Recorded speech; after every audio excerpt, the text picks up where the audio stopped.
let's say hypothetically. Yeah, go on. We get big numbers and stuff. Yeah, Someone comes along and they're like, we'll give you 100 million for the podcast. Are you going to take it? Yeah. Starting new but one. bear in mind, you've got 20 million listeners and whatever. Okay. But in the NDA, you're not allowed to start a podcast up for 5 years.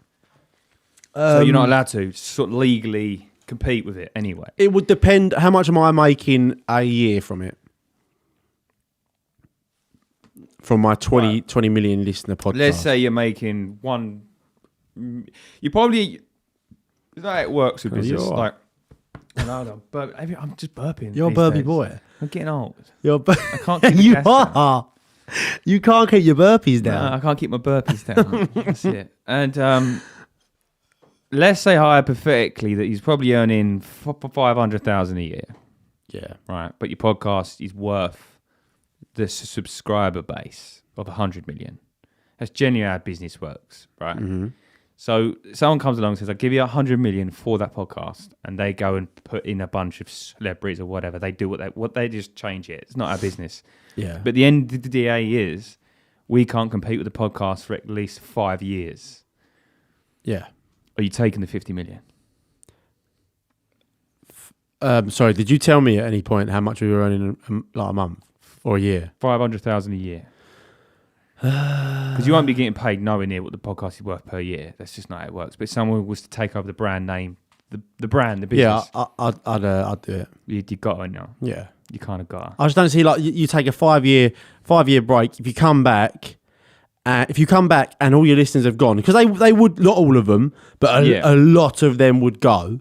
A lot of them would go. But there might be 50 million by then. But the company who buys it off you may pump into marketing and they get bigger celebrities and bigger, whatever.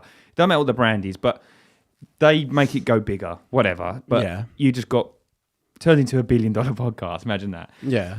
It wouldn't piss me off because they've got different resources. I would, yeah, that's it.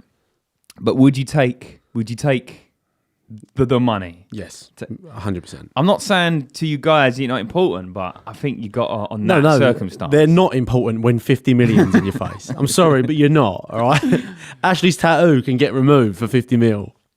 But there's no reason why you can't privately podcast, like on the side to a couple of old friends. No, but let's just say, like, in this situation, where we're living in a different time period where they can, at the click of a button, they can just take away your money as soon as you breach your contract. So it's not even you get worth sued for 50 million if you do it. That's basically what happened. Yeah. So it's not even worth doing it. No, it's not even that. But like, can you do other stuff? Like, can you? Well, you're not allowed to podcast, or you can't compete with the podcast. So what about YouTube?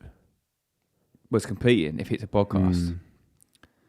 That might be the best sort of time where you could make a TV show. Yeah. It's not competing with a podcast. It's just an actual scripted TV show. I wouldn't even give a shit. Like, I'll just take a 5 year break. Comedy writing. 5 year, yeah, that's it. 5 year break. Just write 100. Right, 100,000 one-liners when we come back. Yeah. That's it. Just read them off. What did the cat do when he saw the dog? Woof woof. Yeah, so it's just rich jokes. That's it. Yeah. What did the rich podcaster say to the other one? Yeah, no, you couldn't. Rich. You couldn't not. But you'd have to find like a little loophole, wouldn't you? Just to sort of keep your thing going. Just leverage it.